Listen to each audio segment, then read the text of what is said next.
इस तरीके से हम स्टॉक को फाइंड आउट कर सकते हैं और यहाँ पे आप रिजल्ट में देख सकते हो जिस तरीके से टेक्निकल क्वेरी ने सर्च करके दिया है।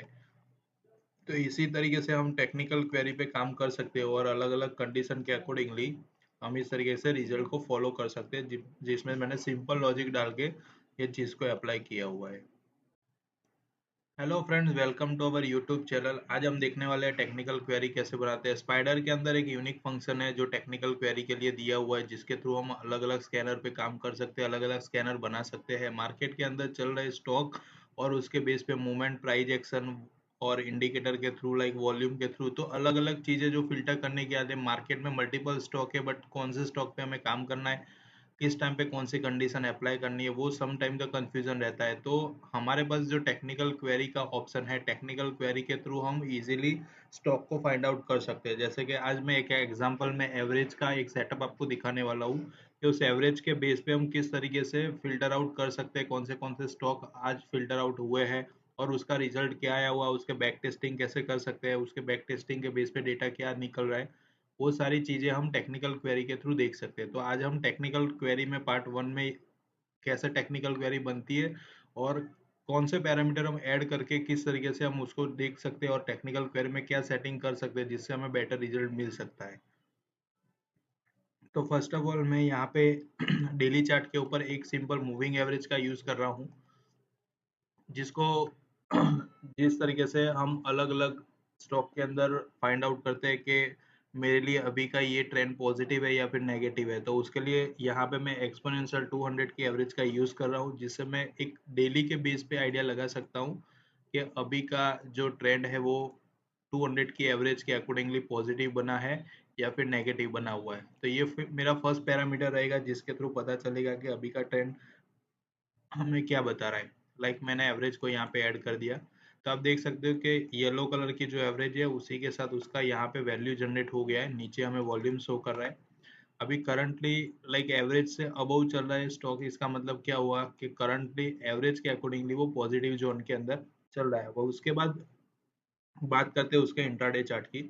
तो इंट्राडे चार्ट के अंदर क्या करना क्या रहेगा कि इंट्राडे के अंदर first of all first condition हमारा यहाँ पे फुलफिल हो गया कि एवरेज के अबव चल रहा है, मतलब ओवरऑल जो ट्रेंड है 200 की एवरेज से वो पॉजिटिव है। ठीक है, अब इसको टारगेट करते हैं इंट्राडे के अंदर। तो इंट्राडे के अंदर मैं सिंपल इसको 15 मिनट का चार्ट करता हूँ। 15 मिनट के चार्ट पे हम देख सकते हैं उसको 15 मिनट के अकॉर्डिंगली अभी क्या कौन से पैरामीटर पे हम काम कर सकते हैं। तो मैंने सिंपल 15 मिनट का यहाँ पे चार्ट लिया है और 15 मिनट के चार्ट के ऊपर मैं सबसे पहले यहाँ पे मूविंग एवरेज को ऐड कर रहा हूँ।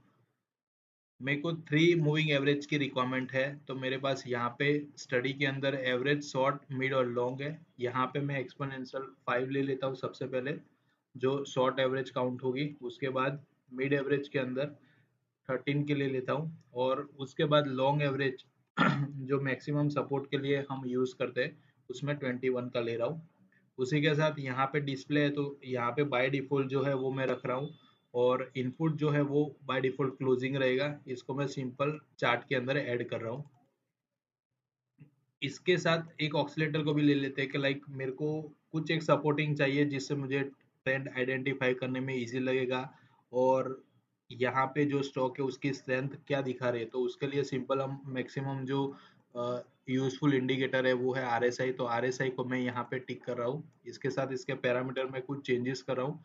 लाइक 14 और 9 का जो पैरामीटर वो बाय डिफॉल्ट आप जब ऑनलाइन देखते होंगे तो 14 का पैरामीटर बाय डिफॉल्ट देखने को मिलेगा, बट यहाँ पे मैं स्मूथ आरएसआई का यूज कर रहा हूँ जिसके अंदर हमारे पास एक मूविंग एवरेज का यहाँ पे ऑप्शन है जिससे हम उसकी जो जिगजैग हो रही है उसको यहाँ पे कम कर सकते हैं। इसलिए मैंने यहाँ पे एक मूविंग एवरेज का यूज किया हुआ है 5 डे का जो मूविंग एवरेज रहेगा, जिससे मैक्सिमम 5 डे के अंदर जो जिगजैग आ रही है वो स्मूथ कर देगा और एक क्लियर ट्रेंड इंडिकेट करेगा मेरी। यहाँ पे मैंने दोनों चीज को ऐड कर दिया है। आप देख सकते हो यहाँ पे मिडल के अंदर वॉल्यूम शो कर रहा है और उसके साथ यहाँ पे हमने जो मूविंग एवरेज ऐड किया था वो मूविंग एवरेज आ गया। उसके साथ साथ मेरा आरएसआई का इंडिकेटर आ गया जिससे मुझे पता चलेगी कि अभी करंटली उसमें क्या स्ट्रेंथ बने। लाइक एग्जांपल में हमने मॉर्निंग में देखा कि 2-3 दिन से वो कंटिन्यूसली यहाँ पे फॉल में था और एक बॉटम से रिवर्सल आया हुआ है। उस टाइम पे यहाँ पे आरएसआई का क्रॉसओवर भी देखने को मिला था। उसी के साथ यहाँ पे एवरेज भी देखेंगे तो एवरेज भी एक ही रेंज के अंदर आ गई थी। सेम सेम डायरेक्शन आप यहाँ पे भी देख सकते हो। जैसे यहाँ पे ब्रेकआउट हुआ था डाउन साइड के अंदर, उसके बाद आरएसआई कंटिन्यूसली फॉल ले रही थी। यहाँ पे एवरेज आप देखेंगे तो तीनों सीक्वेंस के अंदर कंटिन्यूसली डाउन में आ गया था। तो एक इस तरीके से एक सिंगल ब्रेकआउट के बेस पे भी एक अच्छा खासा लॉन्ग यहाँ पे मूवमेंट देखने को मिल सकता है। सेम चीज यहाँ पे भी वो चीज रिपीट हुई है, बट यहाँ पे स्ट्रेंथ कम होने के कारण कारण यहाँ पे अगेन क्रॉस ओवर आने की पॉसिबिलिटी हमें दिखी है। अभी तक वो चीज कंफर्म नहीं हुई है, बट यहाँ पे इस तरीके से ट्रेंड बन रहा है, इसका मतलब कहीं ना कहीं क्रॉस ओवर हो सकता है नेगेटिव साइड का। तो अभी यही चीज हम जैसे एक पर्टिकुलरली चार्ट के अंदर देखा है, वैसे मुझे अलग अलग अगर चार्ट वाइज जाना है तो उसके लिए मेरे पास क्या ऑप्शन हो सकता है। तो जैसे मैंने स्टार्टिंग में बात की टेक्निकल क्वेरी से हम वो चीज़ को पॉसिबल कर सकते हैं। यहाँ पे मैंने टेक्निकल क्वेरी ओपन कर ली है, और यहाँ पे मैंने जिस तरीके से चार्ट के अंदर अलग अलग एवरेजेस और इंडिकेटर का यूज़ किया, उसी तरीके से मैं यहाँ पे भी टेक्निकल क्वेरी के अंदर वो चीज़ को ऐड करूँगा, ताकि मुझे आइडिया लगेगा कि इस तरीके की कंडीशन जो मुझे रिक्वायरमेंट है, जो मैंने यहाँ पे ऑब्जर्व की है, वैसी कंडीशन ऑल ओवर जितने भी स्टॉक है किसमें ऐसी बनी हुई है। ठीक है, तो वन टाइप ऑफ स्कैनर ही हम यहाँ पे बना रहे हैं। सबसे पहले मैं यहाँ पे यूज करूंगा एवरेज का। तो जो इंट्राडे के अंदर एवरेज हमें देखने को मिल रही है, वही सेम चीज मैं यहाँ पे एवरेज ले लूंगा। यहाँ पे 5, उसके बाद 13, और उसके बाद एक्सपोनेंशियल 21। यहाँ पे टाइम फ्रेम मैं डिसाइड कर रहा हूँ। मैंने जैसे बाय डिफॉल्ट 15 मिनट का चार्ट ओपन किया हुआ है, तो 15 मिनट यहाँ पे ले रहा हूँ। कंडीशन के अंदर मेरी कंडीशन कुछ इस तरीके की थी कि तीनों एवरेज का क्रॉस ओवर आता है तो मेरे पास मिलेगा। तो यहाँ पे थर्ड नंबर की जो कंडीशन है उसके अंदर क्लियरली लिखा हुआ है price cutting all of 3 average upward, मतलब कि तीनों एवरेज का एक सिंगल कैंडल पे जहाँ पे भी ब्रेकआउट हो रहा है, वो कैंडल मुझे ये फिल्टर आउट करके देगा। तो मैंने यहाँ पे सिलेक्ट किया है। पैरामीटर के अंदर ये कंपलसरी करना है आपको इंट्राडे, उसके बाद उसको ऐड कर दिया है। सेम उसी उसी का ऑपोजिट मुझे यहाँ पे सिलेक्ट करना है। सेम पैरामीटर मैं यहाँ पे ऐड कर रहा हूँ।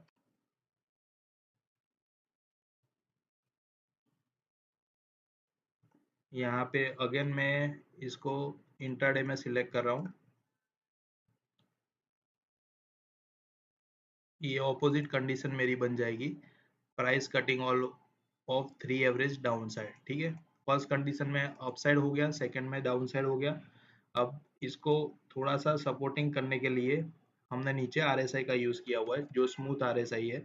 तो स्मूथ आरएसआई के अंदर जो चार्ट के अंदर हमने ऐड किए थे वो सेम पैरामीटर यहाँ पे सिलेक्ट करना है, और उसके बाद यहाँ पे टाइम फ्रेम आपको डिसाइड करना है कौन सी टाइम फ्रेम यहाँ पे ली हुई है। टाइम फ्रेम लेने के बाद यहाँ पे आपको जिस तरीके से सेट करना है, लाइक हमने कटिंग को यहाँ पे प्रीफर किया है, तो मैं कटिंग एवरेज अपवर्ड कर रहा हूँ। सेम चीज मुझे ऑपोजिट चाहिए, तो ऑपोजिट के अंदर भी सेम पैरामीटर मुझे ऐड करना है, और यहाँ पे टाइम फ्रेम में सिलेक्ट कर रहा हूँ 15 मिनट की, और उसके साथ कंडीशन के अंदर जिस तरीके से अपवर्ड पॉजिटिव के लिए होगा वैसे ही डाउन साइड नेगेटिव के लिए होगा। थर्ड पोर्शन में हमने क्या देखा था, तो सबसे पहले एवरेज जो डेली के अंदर हमें सपोर्टिंग के लिए यूज करना है, तो डेली के अंदर हमने यहाँ पे एक मूविंग एवरेज का यूज किया था लॉन्ग का, मतलब ओवरऑल मेरा ट्रेंड यहाँ पे पॉजिटिव है कि नहीं। तो डेली की अगर 200 की एवरेज के अबव अगर स्टॉक परफॉर्म कर रहा है, तो एक जो ट्रेंड है वो पॉजिटिव चल रहा है, तो वो चीज मुझे कंफर्म करने के लिए यहाँ पे ऐड करनी पड़ेगी, ताकि मेरा इंटरडे का जो स्कैनर है उसके अंदर मैं इजिली वो स्टॉक को फाइंड आउट कर सकता हूँ। तो यहाँ पे मैंने मूविंग एवरेज को ले लिया है, यहाँ पे डेली बाय डिफॉल्ट लिया है, और यहाँ पे कंडीशन मैंने ये लिया हुआ है price above average for last year. इसका मतलब ये होता है कि प्राइस करंटली 200 की जो एक्सपोनेंशियल एवरेज है वहां से ऊपर परफॉर्म कर रहा है। सेम चीज उसको नेगेटिव साइड लेना है, तो यहाँ पे सेम एवरेज का यूज किया मैंने, और यहाँ पे below price below average for last 10 बार, इसको मैंने यहाँ पे ऐड कर दिया। दोनों को यहाँ पे ऐड करने के बाद एक और चीज रहती है कि लाइक कैंडल वाइज जो प्राइस एक्शन हम बोलते हैं कि लाइक अगर ये पॉजिटिव है और यहाँ पे मेरा पॉजिटिव कैंडल बन रहा है, तो इसकी स्ट्रेंथ काफी अच्छी रहेगी फॉर द अप साइड। अगर वो नेगेटिव चल रहा है तो उसकी स्ट्रेंथ नेगेटिव साइड ज्यादा रहेगी, बट हम मैक्सिमम प्रीफर ये कर रहे हैं कि एवरेज के अबव अगर पॉजिटिव ट्रेंड बन रहा है तो उसके जो पॉजिटिव साइड की स्ट्रेंथ होगी वो मैक्सिमम हमें मिलेगी, नेगेटिव साइड की तो मिलेगी बट एक टाइम के लिए ही मिलेगा, क्योंकि ओवरऑल जो ट्रेंड है वो पॉजिटिव यहाँ पे कंसिडर किया हुआ है। तो उसके लिए यहाँ पे आपको स्टडी के अंदर प्राइस ओएचएलसी में आना है, और यहाँ से आप उसको डिसाइड कर सकते हो कि लाइक मुझे ग्रीन बॉडी चाहिए, जिससे मुझे पर्टिकुलरली आज का जो कैंडल बना हुआ है वो ग्रीन फॉर्म में होना चाहिए, मतलब बुलिश कैंडल होना चाहिए। सेम उसका ऑपोजिट मैं यहाँ पे रेड फॉर्म ले रहा हूँ, और रेड में यहाँ पे डिफाइन कर दिया है।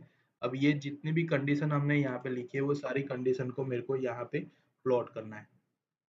तो लाइक मैं यहाँ पे C0, मतलब के यहाँ पे जो बुलिश साइड की है वो मैंने यूज की है, उसके साथ C2 को यूज किया हुआ है, उसके साथ C4 को यूज किया हुआ है, और उसके साथ C6 को यूज किया हुआ है। ठीक है, ये अप साइड के लिए हो गई कि मुझे अप साइड के जो भी मूवमेंट हो रहे हैं वैसे स्टॉक फिल्टर करेंगे। उसी के साथ डाउन साइड में कौन से है, तो डाउन साइड के लिए मैंने यहाँ पे सिलेक्ट किया हुआ है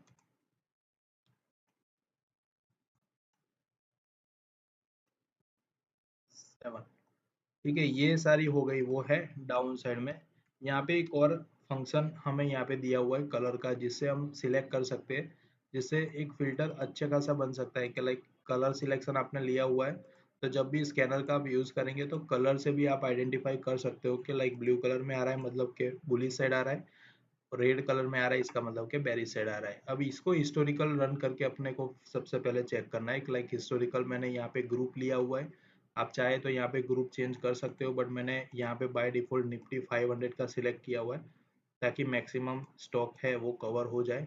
उसके बाद मैं यहाँ पे हिस्टोरिकल पे रन करवा रहा हूँ। हिस्टोरिकल पे रन करवाने का बेनिफिट ये होता है कि हम रिसेंटली जो बना हुआ है वो मूवमेंट हम यहाँ पे देख सकते हैं। तो लाइक यहाँ पे LTIM जो बना हुआ था, आप देख सकते हो यहाँ पे एक LTIM बना हुआ है, जिसके अंदर हमने जो कंडीशन सेट की हुई उसी कंडीशन के अकॉर्डिंगली लास्ट कैंडल में ब्रेकआउट आया हुआ है। ठीक है, उसके साथ यहाँ पे डाउन साइड में आया हुआ है, तो ये डाउन साइड का मुझे मिल गया।